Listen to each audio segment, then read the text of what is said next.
রমজানকে সুন্দর এবং অর্থবহ করার জন্য আমরা 11টি প্রস্তুতির কথা বলবো। প্রথম কাজ হলো তওবা ইস্তেগফার করা রমজান উপলক্ষে। দ্বিতীয় কাজ হলো রমজানের ফজিলত গুলো জানা, শেখা, লিখে রাখা, মাসাইল গুলো জানা এবং পূর্বসূরীদের রমজান কেমন কাটিয়েছেন সে সম্পর্কে জানা। তৃতীয়ত হলো রমজানে এবার আমি আমল করবই, তার জন্য আগে থেকে নিয়ত পাক্কা করা। 4 নম্বর হলো আগের বছরের রমজানের কাজা বাকি থাকলে সেগুলো শেষ করা। 5 নম্বর হলো অন্তরকে হিংসা এবং শিরক থেকে মুক্ত করা, কারণ এগুলো থাকলে আল্লাহ তাআলার সাধারণ ক্ষমা পাওয়া যায় না। রমজানের প্রতিদিন অগণিত মানুষকে আল্লাহ তাআলা ঘোষণা দেন, পরওয়ানা দেন যে জাহান্নাম থেকে এরা মুক্ত, এরা মুক্ত, এরা মুক্ত।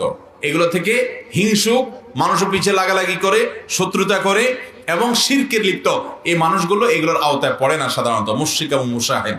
এই জন্য সেগুলো থেকে নিজেকে পরিচ্ছন্ন করা যাতে রমজানের সাধারণ ক্ষমার মধ্যে পড়া যায়।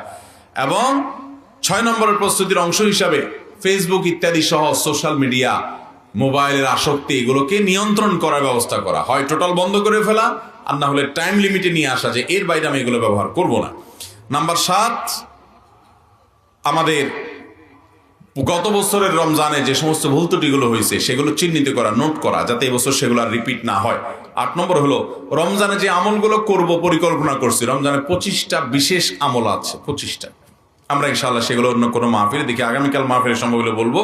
সেই 25টা মাহফিল আপনার রমজানের বিশেষ আমল, সেগুলোর যেগুলো সম্ভব এখন থেকে শুরুটা করা, অভ্যাসটা গড়ে তোলা, তামরিন করা, চর্চা করা, রিহার্সাল করা। 9 নম্বর হলো রুটিন তৈরি করা, যে রমজানের সকাল থেকে রাত পর্যন্ত আমি কিভাবে সময় কাটাবো, কখন কোন আমল করব, রুটিন লিখে ফেলা। এবং 10 নম্বর হলো শাবানের শেষ দিন রমজানের চাঁদ দেখা। 11 নম্বর হলো রমজানে ইবাদত এবং আমলের জন্য তৌফিক হয়, সেজন্য এখন থেকে দোয়া শুরু করা। আল্লাহ তাআলা আমাদেরকে 11টা প্রস্তুতি সবগুলো করার তৌফিক দান করুন।